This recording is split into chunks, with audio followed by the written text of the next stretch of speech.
On a épuisé les questions sur le Conseil.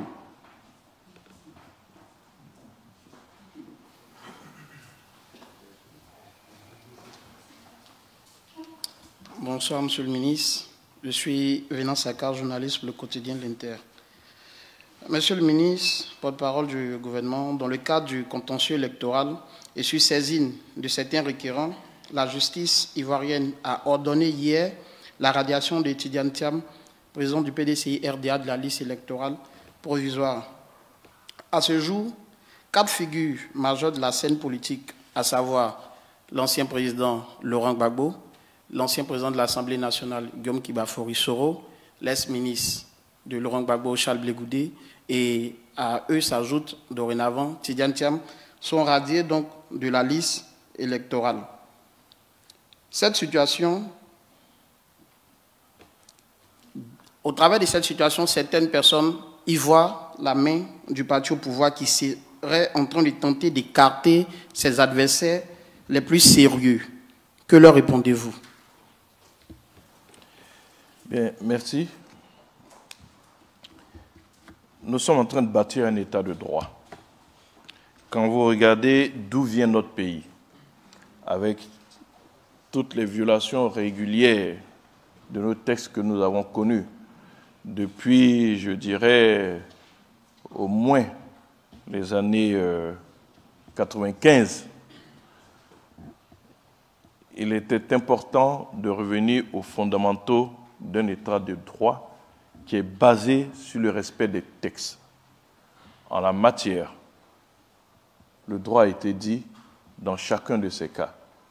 Nous avons 2 instances qui gèrent les questions électorales, puisqu'ici vous me parlez de questions électorales.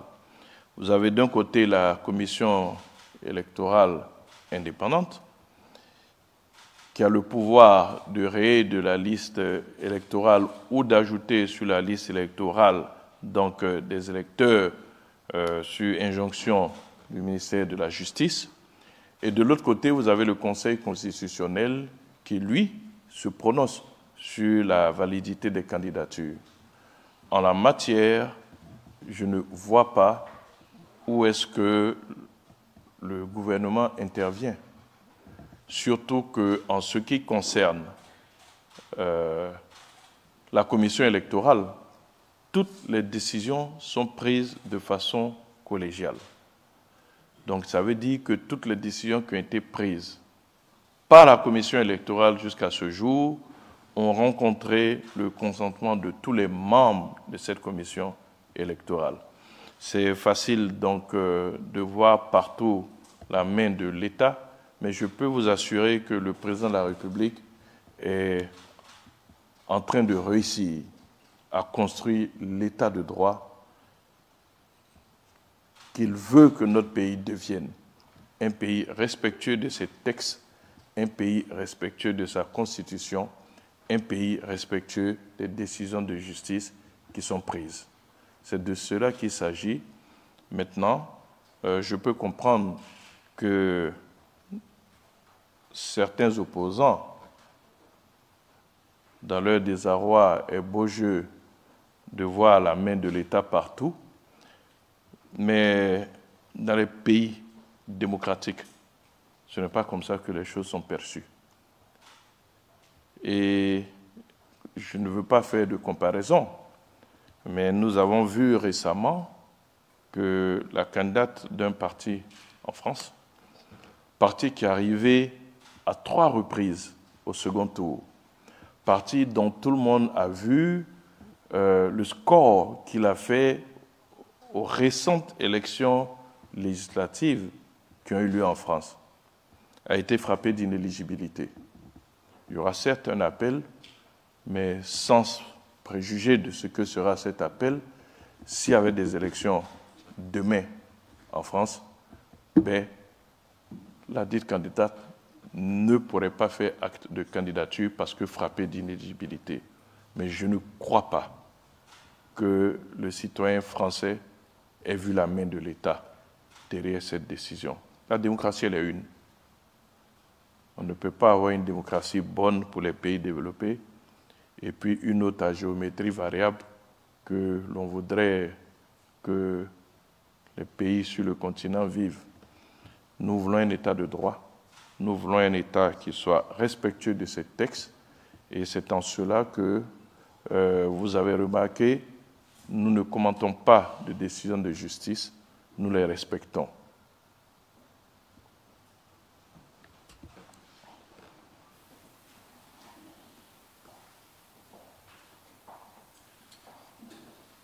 Monsieur le ministre, je suis Yapi Koulibaly pour le quotidien Le Jour Plus.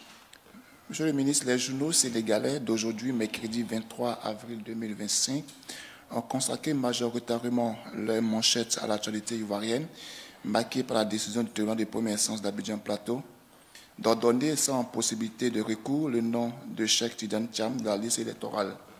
Un tabloïd, L'Éveil, pour ne pas le nommer, a même évoqué le retour de l'ivoirité. L'As, un autre écrit périodique, a barré à sa une. Ouattara joue avec des allumettes. Je ne sais pas trop ce que ça veut dire. Un autre a écrit Ouattara victime hier, bourreau aujourd'hui. Quel commentaire vous inspire tous ces écrits? Et puis pour finir rapidement, Monsieur le ministre, le tribunal de première instance d'Abidjan, nous l'avons dit, a ordonné hier, mardi 22 avril 2025, la radiation de Tidiane Thiam. La juge a estimé, selon les comptes rendus qui ont été faits, que le petit-fils de feu Félix Sévaux-Boigny n'était plus ivoirien au moment de son inscription sur la liste électorale en 2022. De ce fait, Monsieur le ministre, peut-on s'attendre au retrait du passeport ivoirien obtenu par le concerné avant la date de son inscription sur la liste électorale? Juste une question, peut-être de paradigme de forme. Merci. Je ne veux pas commenter les unes des journalistes sénégalais. Elles ont certainement leur raison. Je veux dire, ces organes de presse-là ont certainement leur raison, donc je ne commenterai pas ces unes de journaux sénégalais. J'ai dit tout à l'heure que nous sommes en train de consolider l'état de droit, que nous avons, je dirais, le droit de rêver pour notre pays. La juge a rendu une décision, nous la respectons. Cette décision s'appuie sur l'application de l'article 48, qui n'est pas sa première application dans notre pays, vous le savez. En 2011, on a eu le cas de ce que vous-même, la presse, avez appelé la jurisprudence Tioté, et personne dans notre pays ne peut remettre en doute les compétences du professeur Francis Vaudier en termes de droit, encore moins en termes de droit constitutionnel. C'est lui qui a rendu cet arrêté. Et tout le monde sait qui était cet éminent professeur dans notre pays. Donc, c'est un texte qui a déjà connu une application. Il en connaît une autre aujourd'hui. Ce n'est pas que la seule application qu'il y a déjà eu, je veux dire avec le cas de la jurisprudence Tioté, dont nous respectons cette décision. Je ne veux pas faire de commentaires particuliers. Je veux juste inviter chacune et chacun à respecter les textes de notre pays. Et c'est comme ça que l'on construit un état de droit, en se conformant, je dirais donc, aux décisions de justice, en se conformant aux textes qui permettent le bon fonctionnement de ce pays. Je ne veux pas m'étendre plus longtemps sur ce dossier. Une décision a été rendue. Toutes les conséquences vont se suivre. Je n'ai pas entendu, en tout cas, que la justice, pour ce qui a été rendu dans la presse, avait exigé le retrait de certains documents, dont le passeport dont vous parlez. Mais si c'est une des conséquences, cette conséquence sera suivie des faits, bien évidemment. Mais je ne peux pas vous le dire parce que je n'ai pas eu accès à la décision de la justice. Je n'ai eu que les comptes rendus qui ont été faits donc, dans la presse. Quand nous aurons la décision de la justice, exactement comme l'arrêt du professeur Francis Vaudier a été rendu public, eh bien, en ce moment-là, on verra toutes les conséquences d'une telle décision.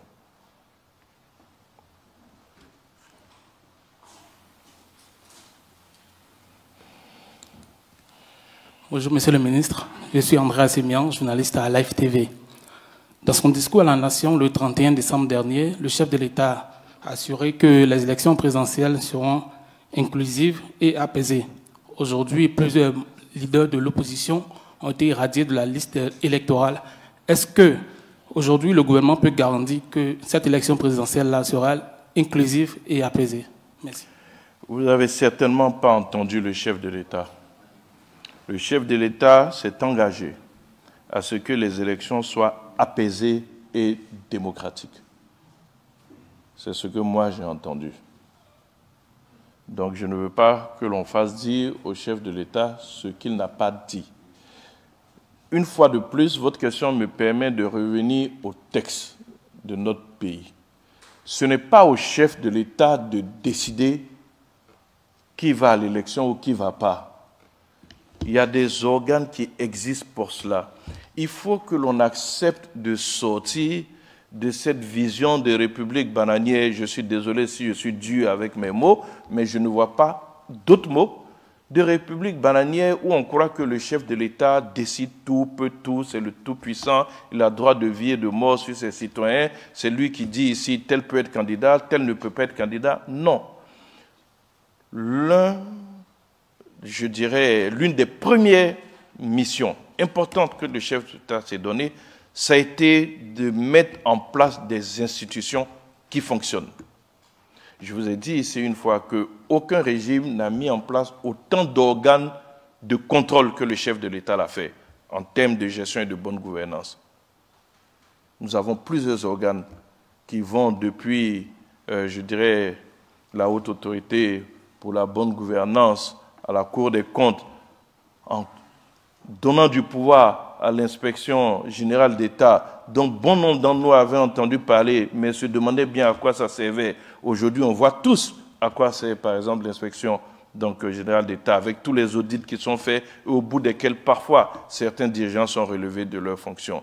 L'une de ses premières missions a été de doter notre pays d'institutions qui marchent, et ça a été fait. Donc, il y a des institutions. Tous les candidats qui estiment qu'ils remplissent les conditions, mais ils déposent leur candidature et le Conseil constitutionnel va juger. Ce n'est pas au chef de l'État de décider. Pourquoi on veut comme ça, subitement, oui, qu'il décide que les élections soient inclusives, qu'il s'engage dessus? Est-ce que c'est lui qui décide à la place du Conseil constitutionnel? S'il prend cet engagement et que le Conseil constitutionnel rejette la candidature de certains candidats, qu'est-ce qu'on dira? Qu'il a failli à sa parole? Il peut s'engager sur les élections apaisées. Oui. Il s'est engagé sur le fait que ces élections seront démocratiques. Mais il est allé plus loin. Il a dit qu'elles seront l'occasion de renforcer nos institutions et de mesurer la maturité politique du citoyen ivoirien. Reprenez sa citation. C'est cet engagement qu'il a répété quand il était devant les ambassadeurs, et c'est cet engagement qui sera respecté. Nous aurons des élections démocratiques apaisées, des élections conformes à tout ce qui se fait à l'international, comme cela s'est fait jusqu'à présent en dehors de l'élection de 2010. En 2020, c'est des candidats qui délibérément ont décidé de ne pas y aller. Vous vous en souvenez? En 2020, c'est des candidats qui ont décidé de sortir, des partis politiques de certains candidats qui ont décidé de sortir de la commission électorale indépendante. Mais la commission électorale indépendante n'est que l'organe technique d'organisation des élections. Ce n'est pas à la commission électorale que se gagne une élection. Aujourd'hui, avec tout le processus de transparence et de démocratie. Oui, le chef de l'État s'est engagé sur des élections transparentes, j'avais oublié ce mot. Tout le processus de transparence qui fait que les résultats sont proclamés bureau de vote par bureau de vote, que les représentants de tous les candidats ont une copie du procès verbal de délibération. La commission électorale ne fait que compiler les résultats. Elle ne va pas inventer des résultats qui n'ont pas eu lieu dans les bureaux de vote. Ce d'autant plus que les représentants de chaque candidat ont une copie du procès verbal. Donc, ce n'est pas la commission électorale qui fait gagner une élection, c'est le terrain. C'est les résultats bureau de vote par bureau de vote qui sont compilés. Mais les mêmes qui se sont retirés en 2020, vous vous souviendrez qu'en 2021, ils sont tous revenus.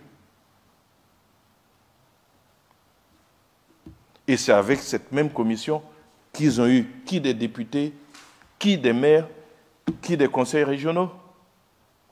C'est un faux procès qui est fait aujourd'hui à la commission électorale indépendante.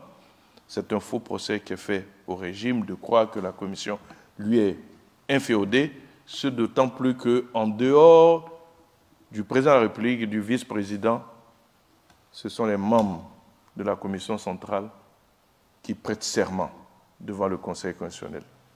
Ils sont tous assermentés et une fois qu'ils sont membres de cette commission, ils y sont non plus pour un parti politique, mais pour servir la Côte d'Ivoire. Respecter les textes, c'est aussi cela. Vous ne pouvez pas aller prêter serment, que vous rentrez dans cette commission pour servir votre pays et puis décider d'en sortir sur injonction d'un parti politique. C'est un parjure. Et le parjure est punissable. Il faut qu'on apprenne à respecter nos textes. Il faut qu'on sorte de cette république où tout est fait à coup d'arrangement. Ici, c'est la justice qui s'est prononcée.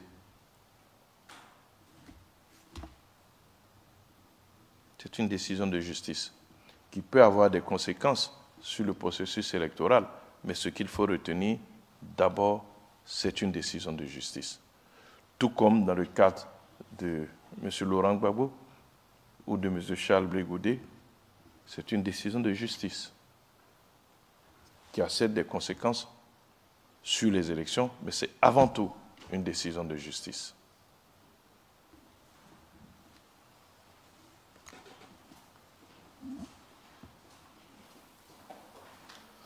Alors bonjour Monsieur le Ministre, je suis Jean-Mélène Biti de Radio de la Paix.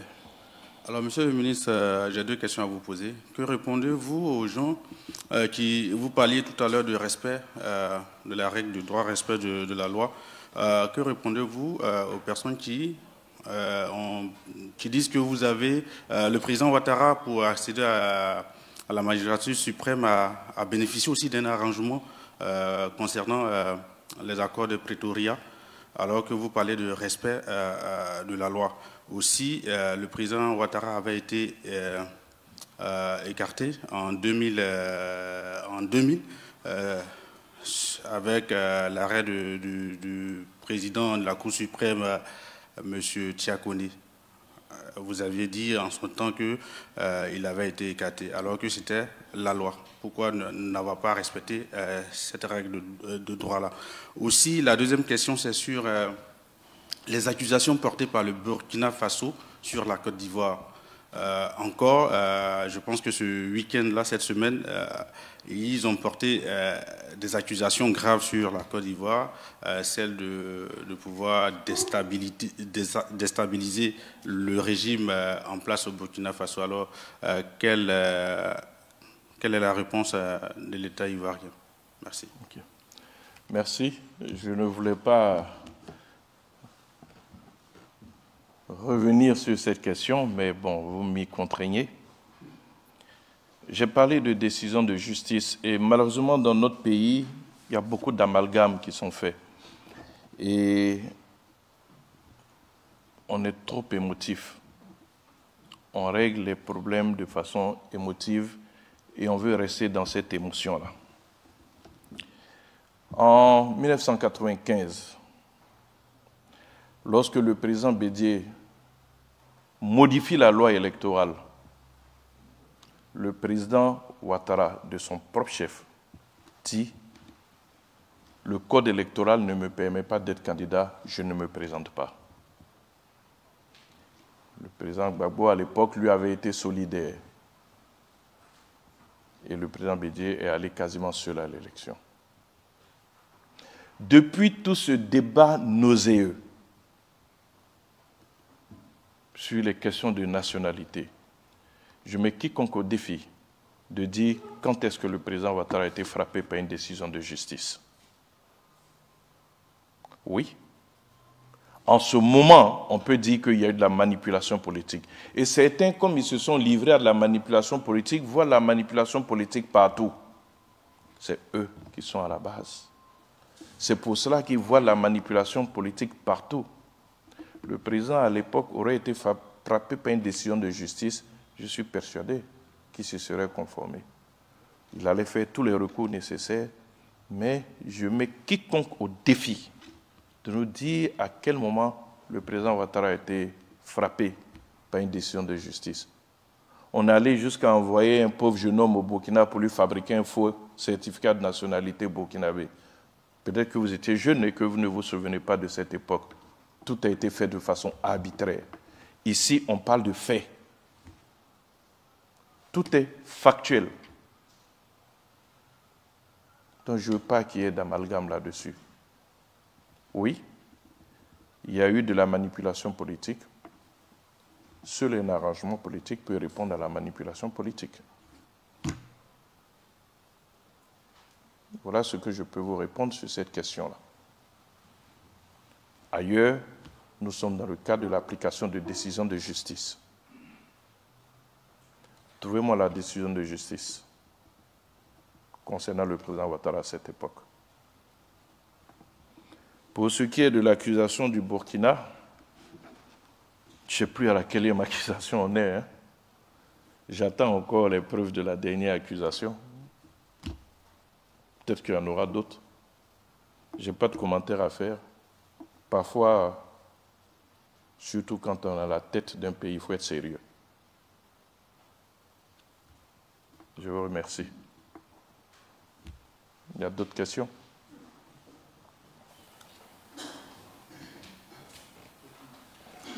Bonjour, Monsieur le Ministre. Je suis Aristide Autré du quotidien L'Avenir. J'ai deux questions. La première est ainsi libellée. Lors du dernier Conseil des ministres, vous avez salué le retour des syndicats d'enseignants à la table de négociation. Vous avez insisté sur le fait qu'avec le président Alassane Ouattara, les revendications s'obtiennent par la négociation et surtout par le dialogue.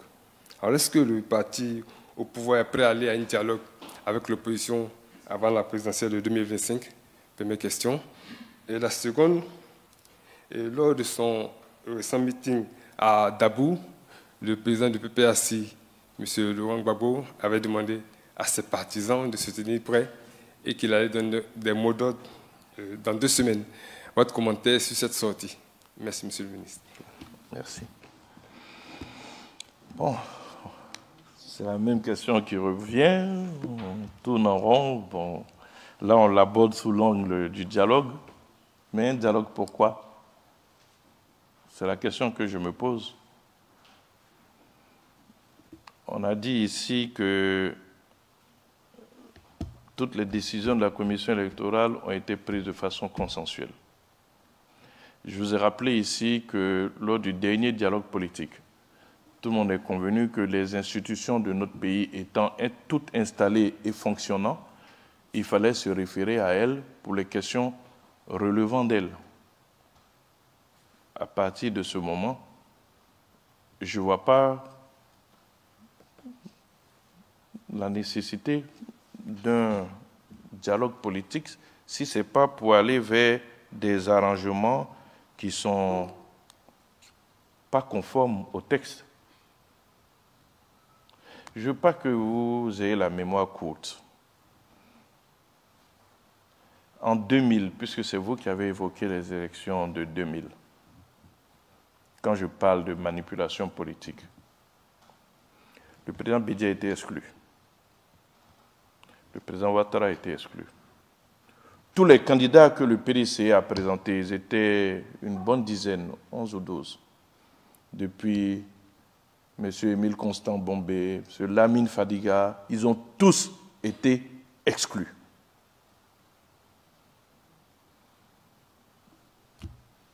Personne n'a demandé de dialogue. Les élections se sont déroulées.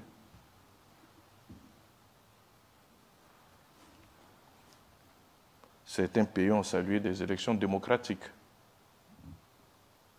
Je ne voudrais pas les citer. Mais à l'issue de ces élections, il y a des gens qui ont salué des élections démocratiques et constitutionnelles. Oui. Elles étaient légales parce que conformes à la Constitution. Donc, il faut qu'à un moment, on arrête un peu. L'état de droit, c'est ensemble que nous devons le construire. Les juristes aiment dire que la loi est dure, mais c'est la loi. Mais il faut que l'on apprenne à respecter la loi de notre pays. C'est comme ça qu'on va bâtir, qu'on va consolider cet état de droit. Dialogue, pourquoi? Une nouvelle révision de la liste électorale, parce que c'est ce qu'on entend. Mais je voudrais rappeler que c'est de façon consensuelle que la commission électorale indépendante a décidé au moment de l'enrôlement d'enrôler les jeunes qui avaient 17 ans en 2024 parce qu'ils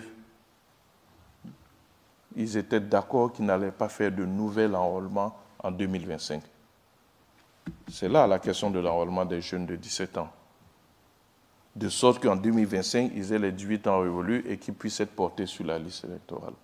Donc si c'est un enrôlement pour les nouveaux majeurs, mais ils ont été pris en compte puisqu'on a commencé à enrôler ceux qui avaient 17 ans. Dialogue, pourquoi?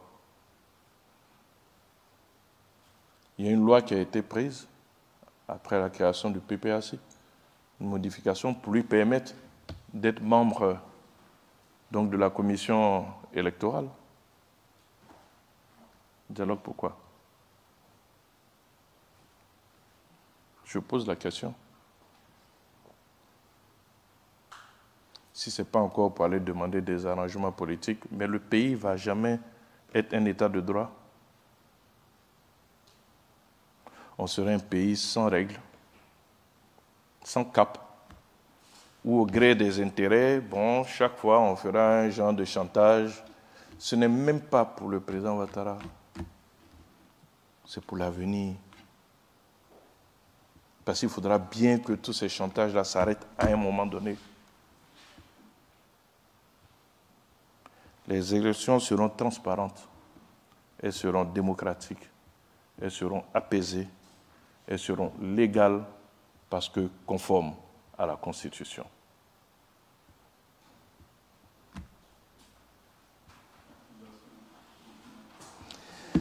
Je vous remercie.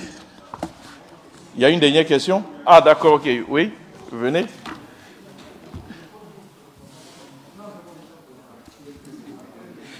Monsieur le ministre, bonjour. Cyprien Kwasi pour Abidjan.net. Monsieur le ministre, vous l'avez dit tout à l'heure.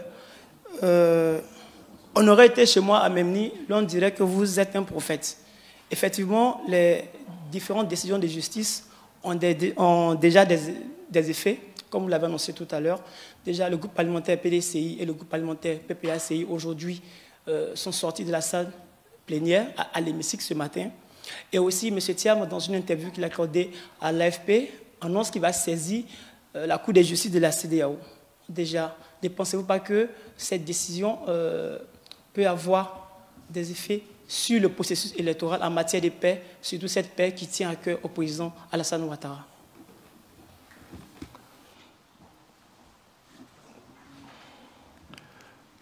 Ben, les parlementaires PPACI et PDCI jouent leur rôle parlementaire,